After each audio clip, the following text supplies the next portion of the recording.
stood at the window of the United Earth Coalition building in Geneva, watching the sky. Somewhere up there, beyond the clouds, alien ships were waiting. Real alien ships. After 200 years of wondering if humanity was alone in the universe, the answer had finally arrived 3 days ago. The answer came with lights in the sky and a message in perfect English. Adjusted his tie and walked back to the conference table. Across from him sat 3 aliens from the Confederation. They looked almost human, which made the whole situation feel strange. 2 arms, 2 legs, 1 head. But their skin had a slight blue tint and their eyes were too large, too dark. "Shall we continue?" asked, sitting down. Sat to his left, her military uniform crisp and perfect. She had been quiet all morning, just watching and listening. Next to her was recording everything with his equipment, making sure every word was saved for history. The lead, who called himself representative, smiled. It was not a friendly smile. "Yes, let us discuss your integration into the galactic community," said. His voice was smooth, almost kind. "We have reviewed your species and your progress. Very impressive for such a young civilization." Nodded, "Thank you. We're eager to learn and to contribute." Of course, of course." Touched a device on his wrist, and a hologram appeared above the table. It showed the solar system, with Earth at the center. "Now, there are some administrative matters we must address." Administrative matters, leaned forward. Pointed to Mars, then Europa, then Titan. Each one glowed red in the hologram. "These territories were unclaimed when we surveyed this system 50 years ago. Under galactic law, we have registered them as property." The room went very quiet. Stopped adjusting his camera. His hand moved slightly toward her tablet, just stared at the hologram. "I'm sorry," said slowly. "Could you repeat that?" "Your colonies on Mars, Europa, and Titan," said, still smiling. "They are built on territory. We understand this is a surprise, but galactic law is very clear.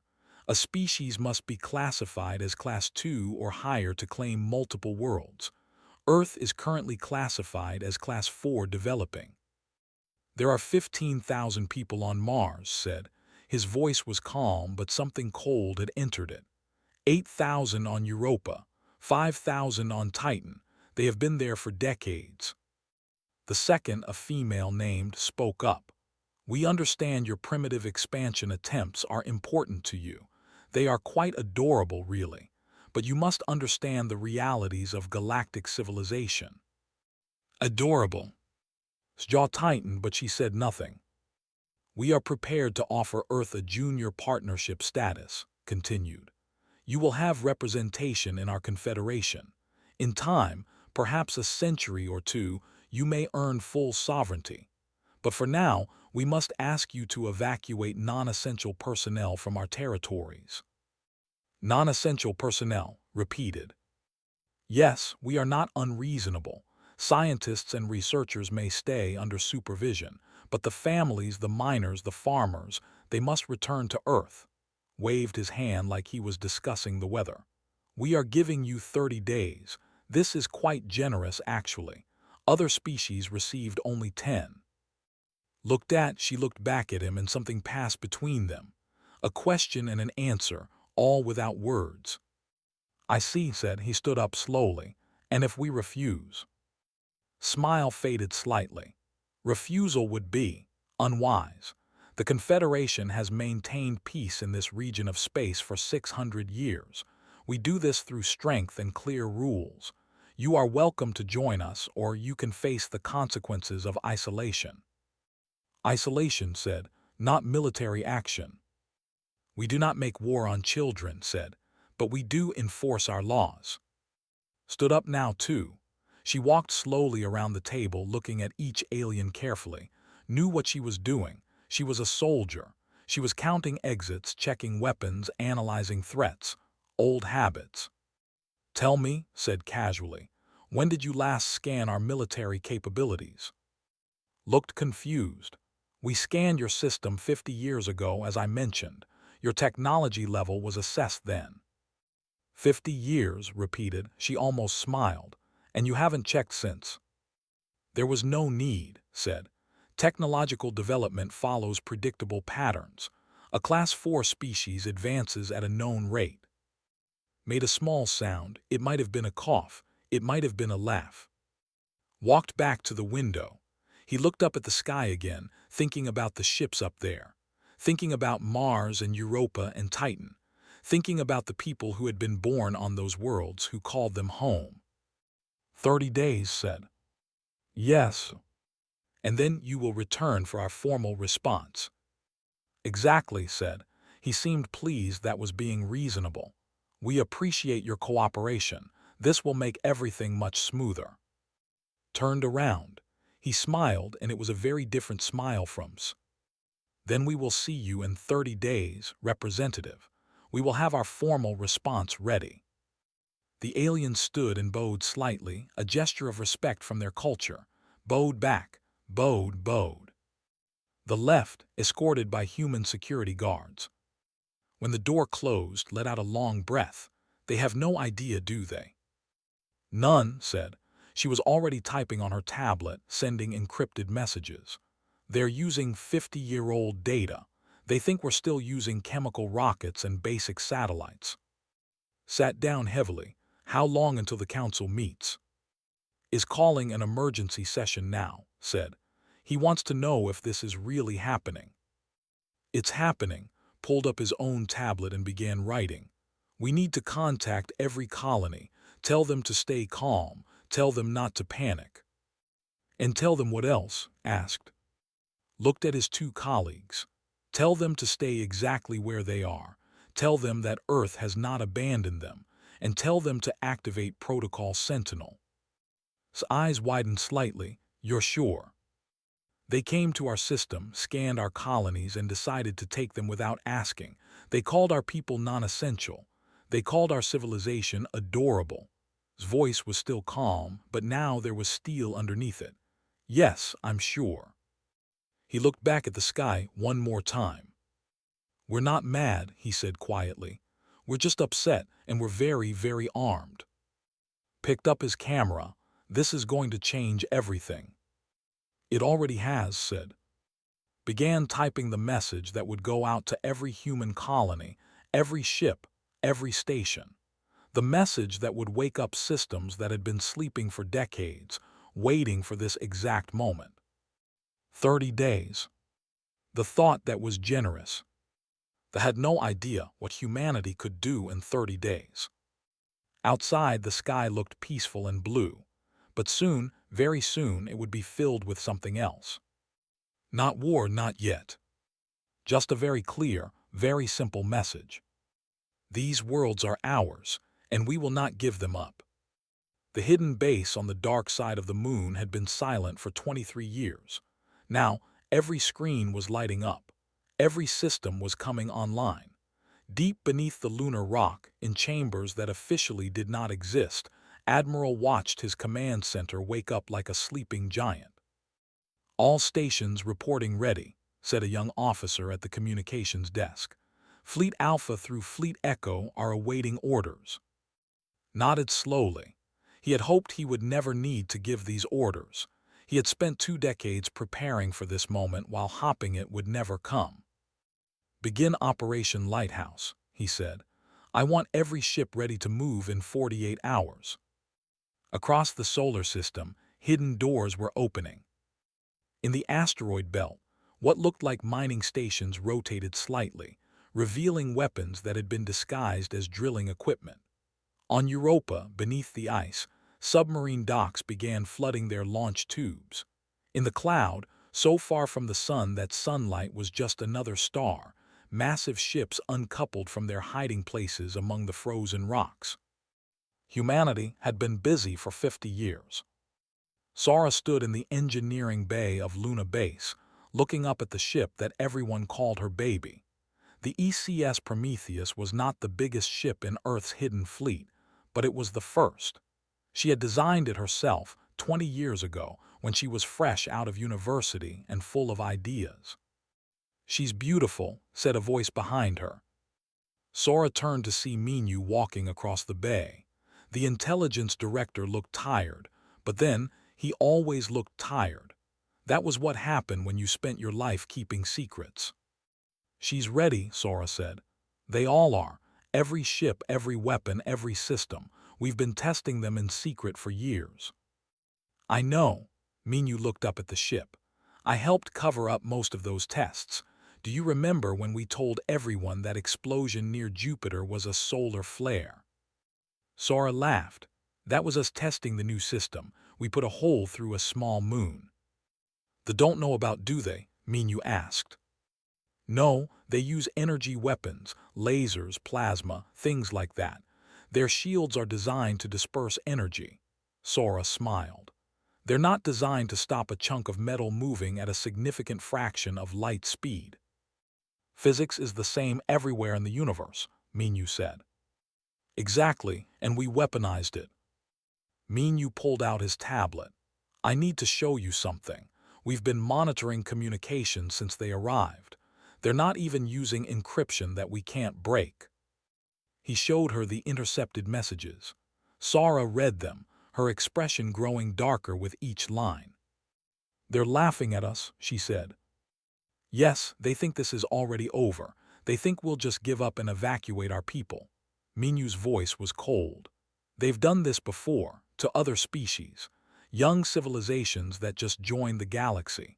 They arrive, claim their colonies, offer them junior partnership, and those species don't have the strength to say no. But we do, Sora said. We do. A message came through on the bay's speakers. Director Minu, Admiral requests your presence in the command center. They walked together through the corridors of Luna Base. This place had been built during the paranoid years, after humanity had detected its first alien probe. Every major power on Earth had contributed. Every nation had agreed. If aliens were out there, humanity needed to be ready. They had called the program Sentinel, defense without aggression, strength without conquest. The command center was filled with people now. Officers from every nation on Earth, working together like they had trained for years, because they had. Stood at the center, watching a holographic display of the solar system. Little icons showed every human ship, every station, every colony. Status report, he said as Sora and Minu approached. All colonies have received Protocol Sentinel activation codes, reported an officer. Mars, Europa, Titan, and the belt stations are ready. The colonists are staying in place. Good, zoomed in on Mars. What about the defense platforms? Online and hidden, another officer said. They think they're just mining and industrial equipment. They have no idea those platforms can rotate and become batteries in under 30 seconds. Minu stepped forward. Admiral, we need to discuss the response message. Is drafting it now, but he wants your input. What are our goals here? Asked. He was looking at everyone in the room now. We can fight. We can win, probably, but what do we want to achieve? Sora spoke up. We want them to understand that we're not helpless, that we have the right to our own colonies, that they made a mistake. Can we do that without starting a war? Asked a colonel from the European Union. We can try, Minu said, but we need to show strength. If we just talk, they won't listen. They need to see that we can defend ourselves. Nodded slowly.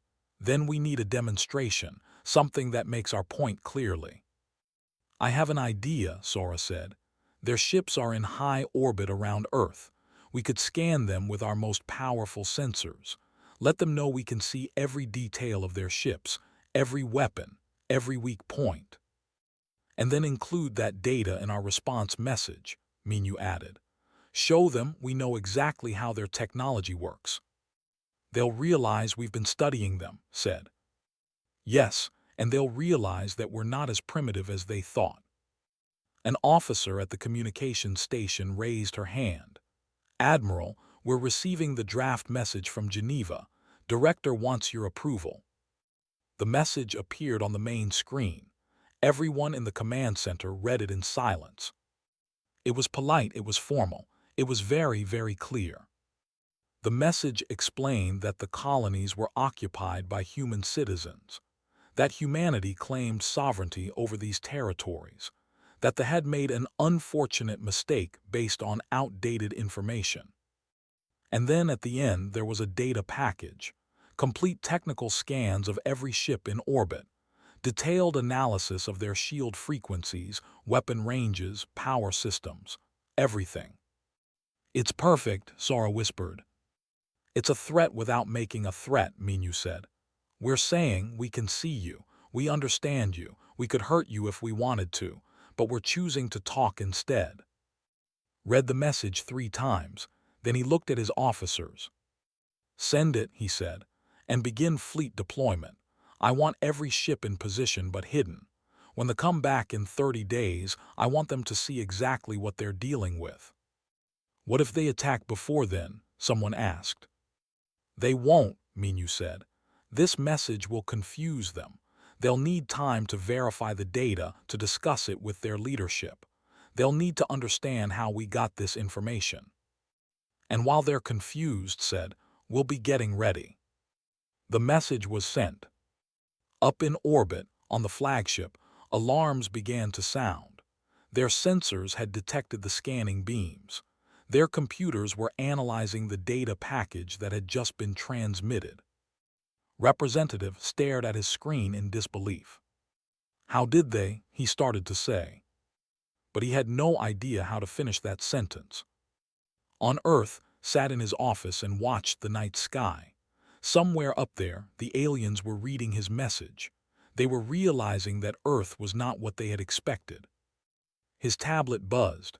A message from "Fleet deployment in progress, will be ready." Another message from "Colony defenses active, everyone is standing firm." And a message from "The world is watching, everyone wants to know what happens next." Began typing a new message. This one would go to every human colony, every station, every ship. This one was not for the aliens. "Dear friends," he wrote, "they came to our system and tried to take what is ours. They thought we would be afraid. They thought we would give up without a fight. They were wrong. In 30 days they will return and they will find us still here, still standing, still free. We are not mad, we are just upset, and we are armed. Stay strong, stay together. We will show them what humanity can do." He sent the message and leaned back in his chair. 30 days. It was going to be a very busy month.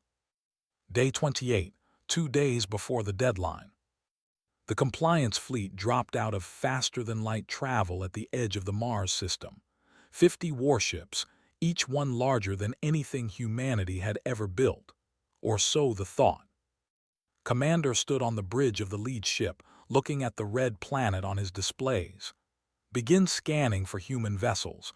Prepare boarding teams. This should be simple." "Sir," said his sensor officer, "I'm detecting unusual readings from the planet's surface." "Unusual how?" "There are more power signatures than expected, much more, and some of them are quite large."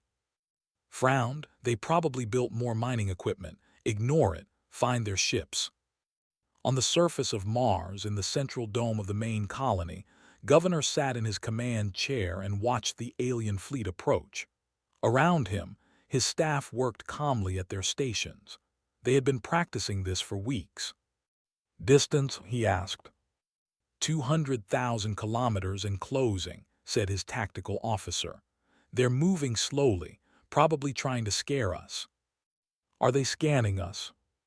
"Yes, sir, but they're still using the same frequency we detected before. Minyu's jammers are feeding them false data." Smiled. "Excellent. Let them think we're helpless. Activate the defense grid but keep it in standby mode. I want everything ready to go but nothing visible yet." Beneath the Martian soil, massive systems hummed to life. Batteries that had been disguised as industrial equipment rotated on hidden pivots. Power plants that supposedly ran mining operations diverted energy to weapon systems. Shields that did not officially exist began warming up. In space above Mars, Captain stood on the bridge of the ECS Steadfast and watched the fleet approach. Her ship was hidden behind Deimos, one of Mars's tiny moons, running silent. Around her, 100 Earth warships waited in perfect formation. "They still don't see us?" she asked. "No, sir," said her sensor officer. "We're using the moon's magnetic field to mask our signatures, and they're not scanning very carefully. They think this will be easy." "How long until we get the signal from Governor?" "He says he wants to let them get closer, make them commit to the attack." Nodded. She had served in Earth's Navy for 15 years, but this was different. This was not a training exercise. This was not a simulation. This was real. "Status of the fighter wings?" she asked. "Commander reports all wings ready to launch. Phobos is in position." Looked at the tactical display. Phobos, Mars's larger moon, showed as a simple rock on the sensors, but Phobos was not solid. Years ago, human engineers had hollowed it out and turned it into a carrier base. Inside that moon were 300 fighter craft, all waiting. The fleet reached the 100,000-kilometer mark. Commander studied his scans of Mars. "I see some defensive weapons on the surface, probably basic, nothing that can reach us at this range." "Should we hail them, sir?" asked his communications officer. "No, we gave them 30 days, they had their chance." Entered commands into his console. "All ships target the main colony dome. Fire a warning shot across the settlement. That should encourage them to evacuate." On Mars, alarms sounded in the colony. "They're charging weapons," reported the tactical officer, "targeting our main dome." Governor stood up. "Raise shields, all of them. Let them see what we have." Around the colony, energy fields shimmered into existence. Strong shields, military-grade shields, shields that should not exist on a civilian mining colony. On the flagship, every alarm started screaming. "Sir, the colony has military-grade shielding, and I'm detecting power surges all over the planet." Stared at his screen. "That's impossible, they're Class 4, they shouldn't have this technology." "Sir, the mining equipment, it's moving. It's not mining equipment, those are weapons platforms." All over Mars, the disguised batteries rotated to face the fleet. Hundreds of them, all locking onto targets. "Evasive action," shouted all ships. That was when the Steadfast appeared. Ship came around Deimos at full speed, and suddenly it was not alone. 100 Earth warships dropped their stealth systems and appeared in formation, positioned perfectly between Mars and the fleet. "This is captain of the Earth Coalition ship Steadfast," she broadcast on all frequencies. "You are targeting a civilian colony. Power down your weapons immediately." Stared at the display. "Where did they come from? How many ships?" 107, sir, and they're armed with— I don't recognize those weapons." "They're not energy weapons," said another officer. "They look like kinetic launchers, maybe." Felt a cold sensation in his chest. Were primitive weapons, but they were also very hard to defend against. Shields worked by dispersing energy. A solid projectile moving at extreme speed was a different problem. "Open a channel," he ordered. "Let me talk to their captain." His face appeared on his screen. She looked calm. Too calm for someone facing a fleet of 50 warships. "Commander," she said, "I believe you made a mistake. These colonies are occupied, they are defended, you need to leave." "Captain, you are outmatched. We have 50 ships. You have barely 100, and our vessels are superior." "Are they?" smiled. "Your ships are larger, yes, but you're using technology that's centuries old. You haven't needed to innovate because no one challenges you. And you think you can challenge us. I think you should leave before you find out." Cut the transmission and turned to his weapons officer. "Target their flagship, fire a warning shot, show them we're serious." "Yes, sir." A blast of plasma energy shot from the flagship toward the Steadfast. It was a precise shot, meant to pass close to the ship without hitting it. The Steadfast shields absorbed it easily. "Interesting," said. Their plasma cannons hit at about 60% of the power we expected. Minyu was right about their energy efficiency problems. She touched her console. All ships prepare to return fire, targeting Solution Delta. Disable, do not destroy. 100 Earthships fired at once. They had never seen in combat before. They did not understand what was happening until it was too late. Solid slugs of metal, accelerated to 30% of light speed, crossed the distance in seconds. The shields tried to disperse the energy, but there was no energy to disperse, just mass and velocity and physics. The slugs punched through shields like they were not there. They hit engines, they hit weapon systems, they hit sensor arrays. Each shot was perfectly placed to disable, not destroy. Earth did not want to kill anyone, they just wanted to make a point. In 30 seconds, 20 ships were floating dead in space, their systems destroyed but their crews alive. Cease fire ordered, hail them again. Bridge was in chaos. Damage reports were coming in from half his fleet. How, he whispered, how did they do that? His face appeared on his screen again. Commander, you have 24 hours to retreat from this system. Take your damaged ships and go. We don't want war. We just want you to leave our colonies alone. This is not over, said. The Confederation will not tolerate this attack. It was not an attack, said. It was defense. You targeted civilians. We stopped you. Now go home. That was when Phobos opened. The moon split along hidden seams, and Commander led 300 fighters out into space. They swarmed around the fleet like angry insects, not firing, just surrounding them, making it clear that Earth had even more forces ready. Made his decision. All ships withdraw to the outer system. We will report this to the Confederation. The fleet limped away, dragging their disabled ships with them. On the Steadfast allowed herself to relax slightly. Damage report. Minimal, sir. Their weapons barely scratched our shields. Casualties? None. The ships report no casualties either. All their crew are alive. Nodded. Good. That's important. We want them to know we could have killed them but chose not to. On Mars, Governor broadcast to the whole colony. They have retreated. We are safe. All stations stand down to alert status but maintain readiness. The colonists erupted in cheers.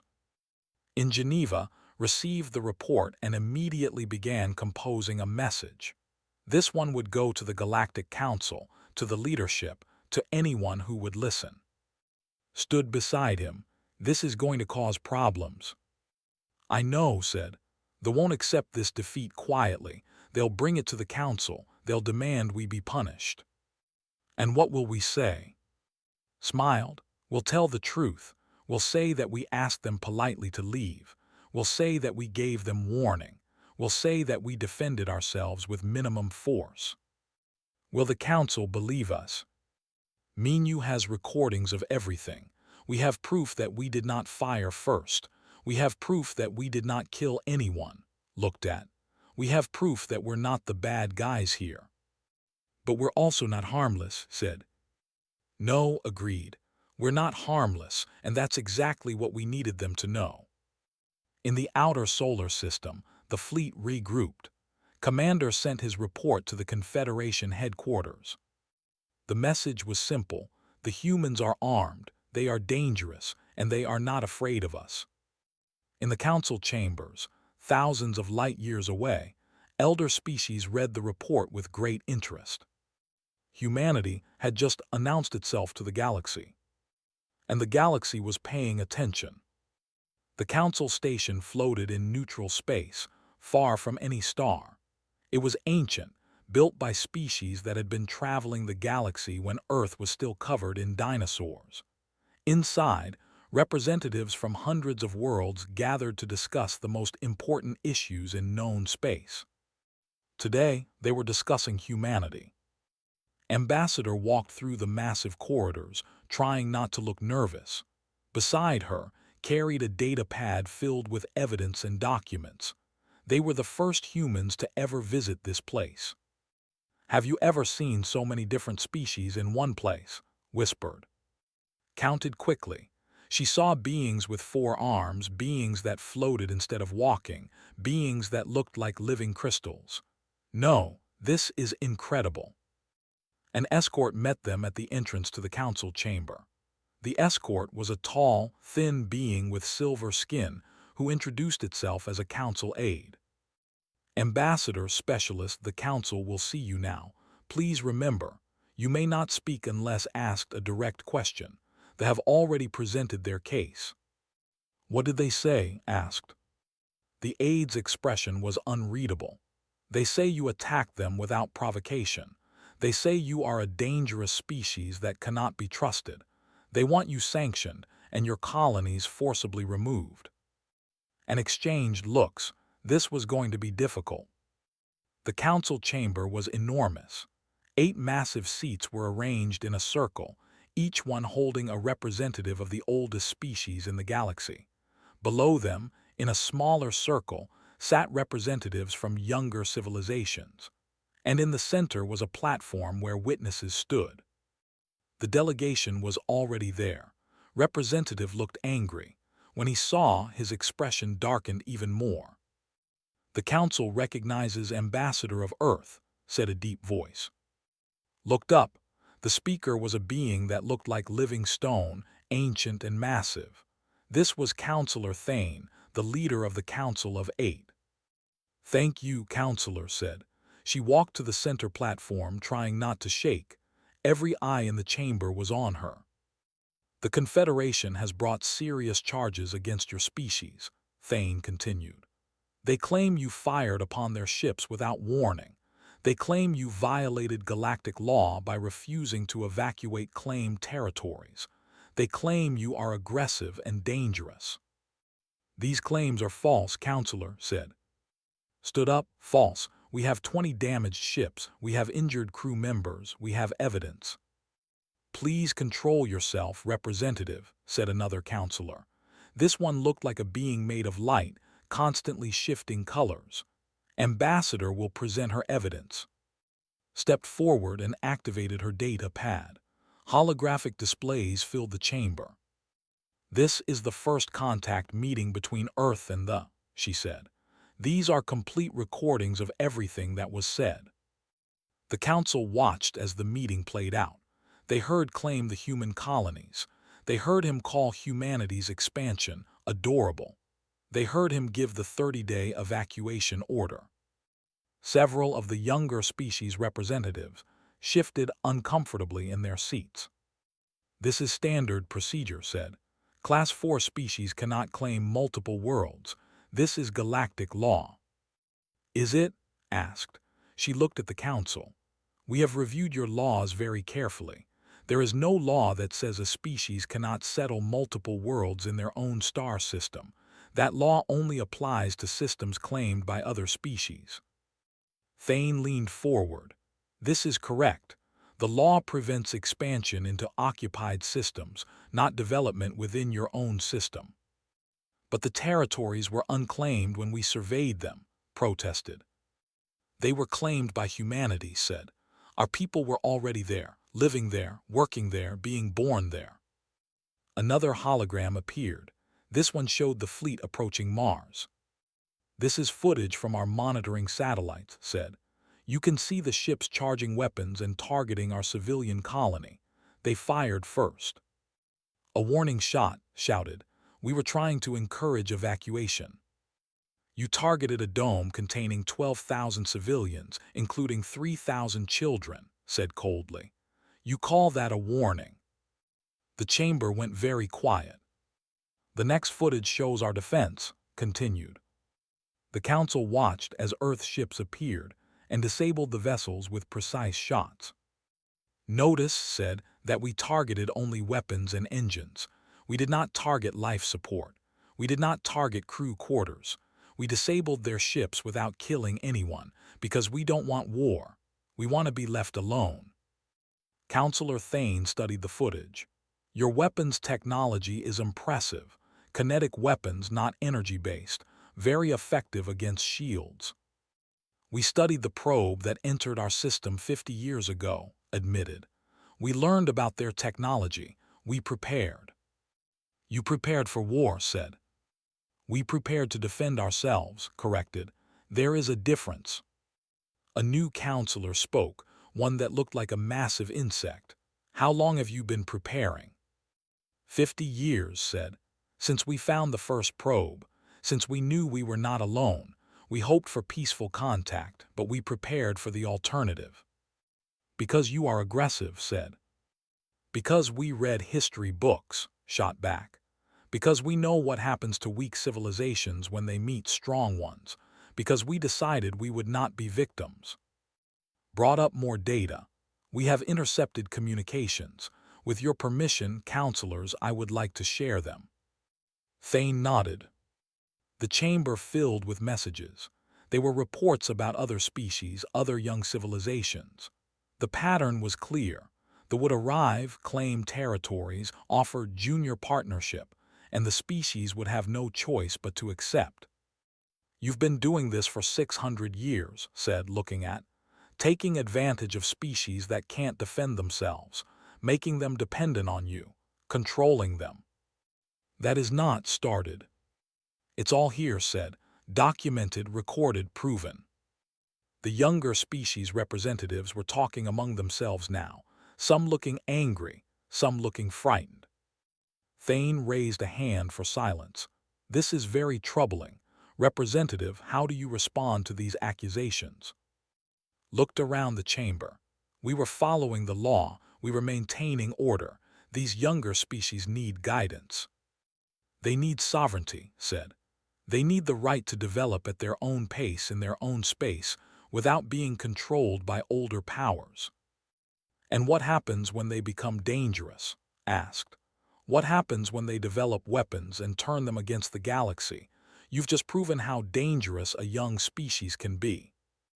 We have proven that we can defend ourselves, said. That's not the same as being dangerous.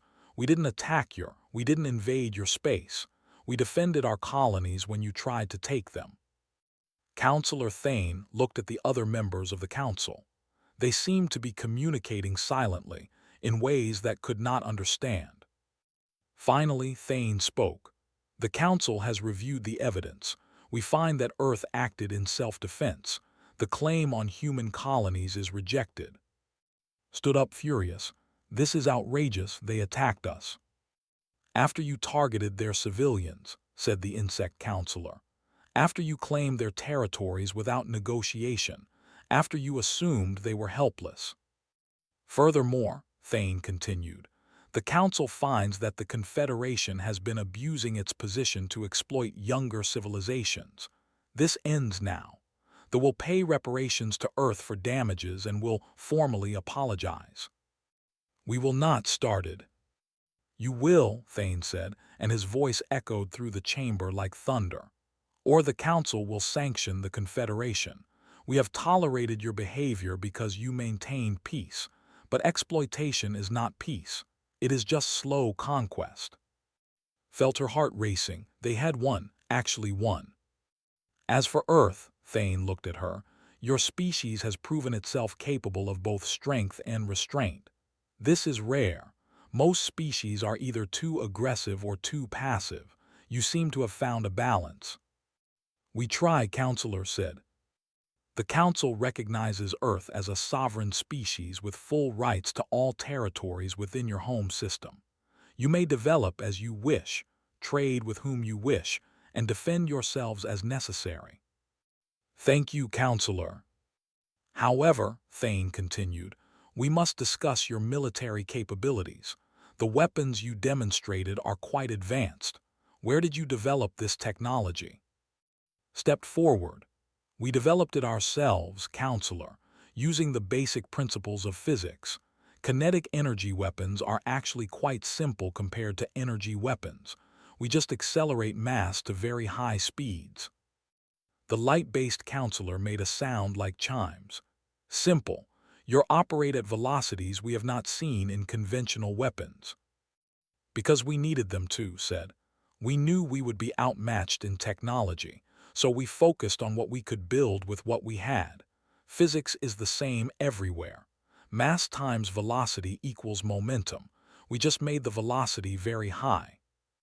Thane seemed almost amused. You weaponized basic physics because you had nothing else. Necessity makes inventors of us all, said. Indeed. Thane leaned back in his massive chair. Earth is granted provisional membership in the Galactic Council, not full membership yet. That requires time and further evaluation, but you will have observer status. You may trade, you may negotiate, you may participate in discussions. And in the future, asked. In the future, if you continue to demonstrate wisdom and restraint, you may earn a council seat. This is unusual. Most species wait 1,000 years for such an opportunity, but you have shown that age is not the only measure of capability. The session ended. As and left the chamber, representatives from dozens of species approached them. Some wanted to congratulate them. Some wanted to ask questions about Earth's weapons. Some wanted to discuss trade agreements. But most wanted to know one thing: would Earth help them? Small civilizations that had been bullied by that had been forced into unfair agreements, that had been waiting for someone to stand up to the old powers. Listened to their stories and made careful promises. We will help where we can. We will share what we know. But we cannot fight your battles for you. We can only show you that fighting back is possible. On the ship back to Earth collapsed into a chair. We did it. We actually did it. We did, said. Now comes the hard part. What's harder than facing the council?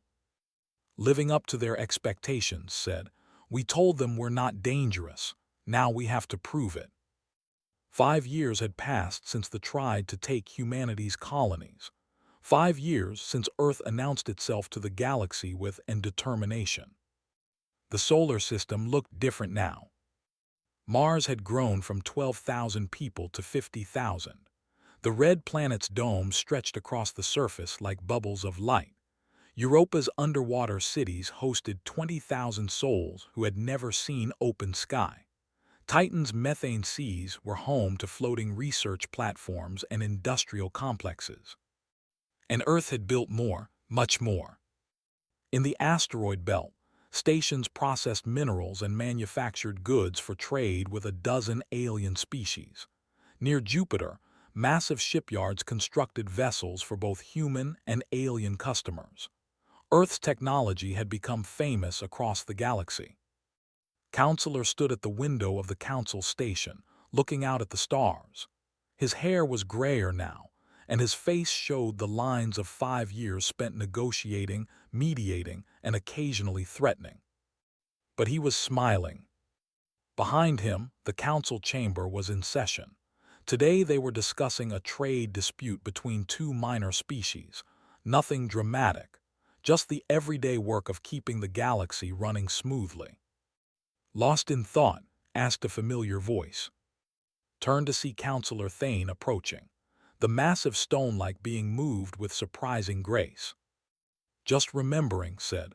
5 years ago, I stood in that chamber expecting to be condemned. Now I sit in it as an equal. Not quite equal, Thane said. You are still on probationary status. Full membership requires a vote. I know, but we're close, aren't we? Thane made a sound like grinding rocks, which had learned was laughter. Yes, you are close. Your species has exceeded all expectations. We've tried to be good neighbors, said. You have been more than that. You have been teachers. Thane gestured toward the chamber. Half of the younger species now come to Earth for defense consulting. Your non-aggressive defense philosophy has changed how new civilizations think about protecting themselves. It was true. After Earth's demonstration at Mars, dozens of species had approached them, not for weapons to attack with, but for knowledge about how to defend themselves without becoming conquerors. Earth had shared freely. Technology, shield designs, strategic planning, all with one condition: the technology could only be used for defense, never aggression. And surprisingly, most species honored that agreement. Ran the training program from a facility on Luna. She worked with military officers from across the galaxy, teaching them Earth's core principle: strength for protection, not domination. "How is Commander's latest class?" Thane asked, as if reading thoughts. "Excellent, apparently. She says this group really understands the difference between defense and aggression." "That is because they learned from experience," Thane said. "Many of them were victims of this exploitation. They know what it feels like to be helpless." The Confederation had changed dramatically. After the Council's ruling, 3 member species had left the Confederation and formed direct alliances with Earth. 2 more had demanded democratic reforms. The grip on young civilizations had broken. Was no longer a representative.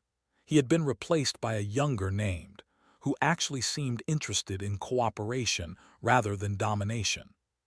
"Speaking of the said, I received a message from this morning. They want to discuss a joint venture." "What kind of venture?" "A peacekeeping force.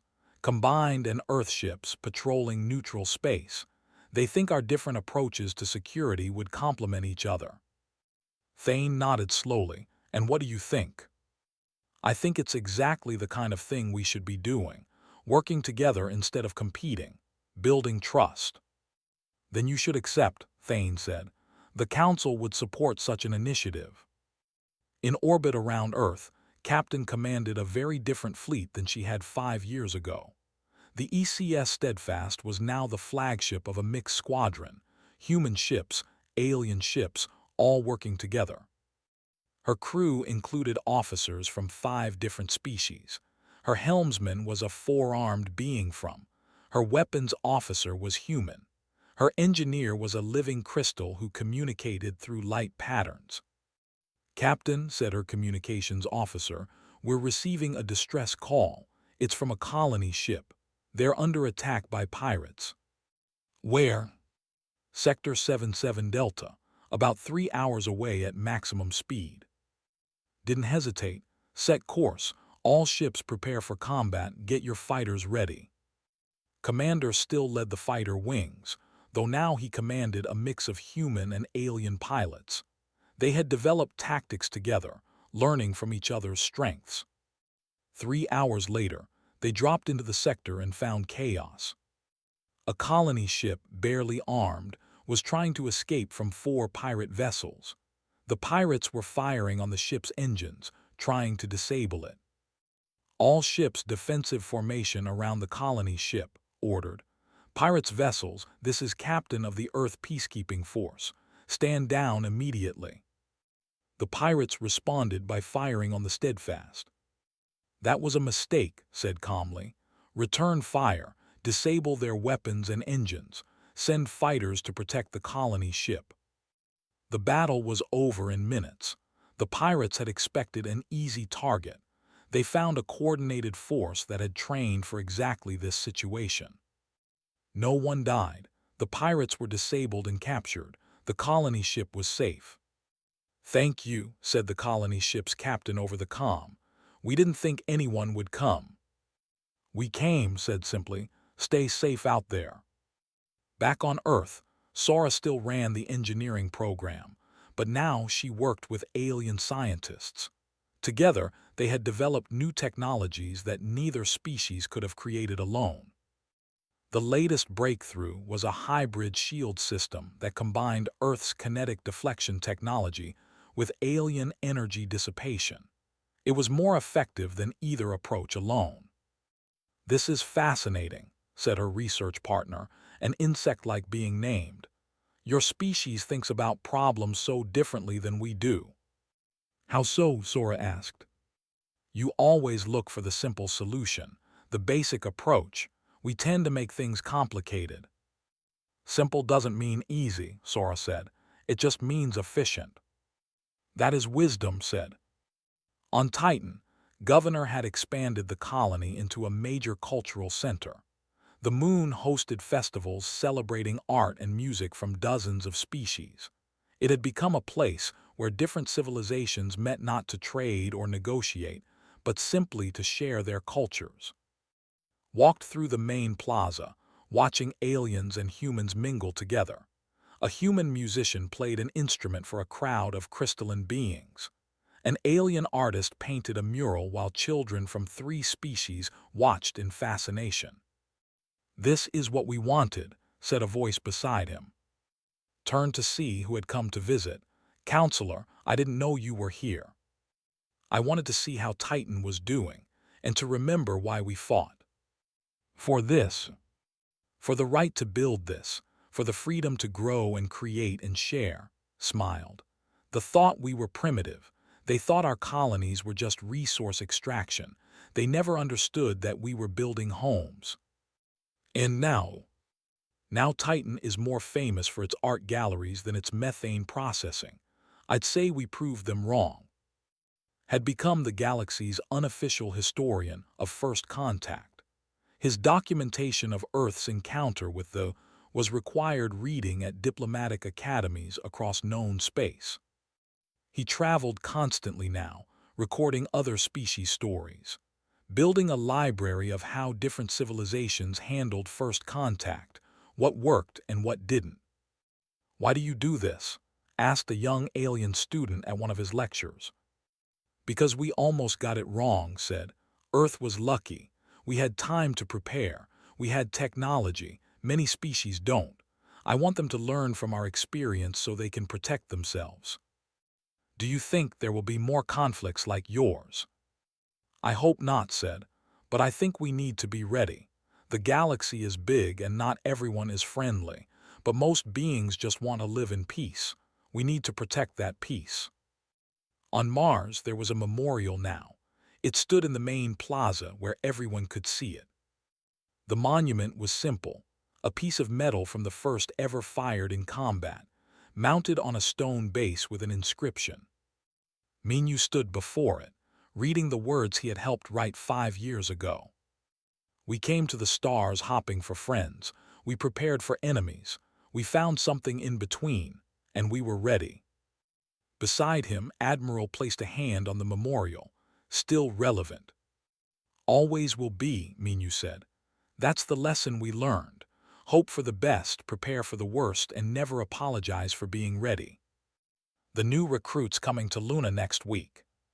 50 officers from 12 different species, all wanting to learn how to protect their homes without becoming conquerors. "We've become teachers," said, sounding slightly amused. 5 years ago, we were just trying to survive. Now we're teaching the galaxy how to defend itself." "It's a good job," Minu said. "Better than fighting." That evening gave a speech at the Galactic Council. It was about Earth's petition for full membership. The vote would come in 6 months. 5 years ago," he began, "Earth came to this council asking only to be left alone. We didn't want power. We didn't want influence. We just wanted the freedom to exist in our own space on our own terms." He looked around the chamber at faces human and alien. "Today, I stand before you not just as a representative of Earth, but as a voice for every young civilization that has ever been told they don't matter, that they're too primitive, too weak, too unimportant. We prove that youth is not weakness, that being new to the galaxy doesn't mean being helpless, that every species, no matter how young, deserves sovereignty and respect. In these 5 years, Earth has shared its knowledge freely. We've helped other species defend themselves. We've built alliances based on mutual respect, not domination. We've shown that strength and cooperation are not opposites, they're partners. So today I ask you, grant Earth full membership, not because we demand it, not because we threaten you, but because we've earned it, and because every species that comes after us deserves to see that it's possible." The chamber was silent for a long moment. Then Councillor Thane spoke. "The vote will proceed as scheduled, but I think we all know what the result will be." Later, on a transport back to Earth, sat with and looked at the messages flooding in. Support from dozens of species. "Congratulations. Thanks for standing up to the old powers. Thanks for sharing knowledge. Thanks for showing it was possible." "We changed things," said quietly. "We did," agreed. "We showed the galaxy that new species don't have to be victims, That preparation isn't aggression. That strength can exist without conquest. Think they'll remember the lesson. Some will forget, said. That's why we keep teaching, that's why we keep building, that's why we stay ready. He looked out at the stars, at the vast galaxy full of possibilities and dangers. We're not mad, he said, echoing the message that had started everything. We're just upset when people try to take what's ours, and we're always armed. But not looking for a fight, added. Never looking for a fight, agreed. Just ready for one if it comes. That's the human way, said with a smile. That's the survivor's way, corrected, and we plan to survive for a very long time. Below them, Earth turned slowly in the darkness, blue and green and precious. A young world that had reached for the stars and found both wonder and danger. But Earth had been ready. And Earth would stay ready. Forever,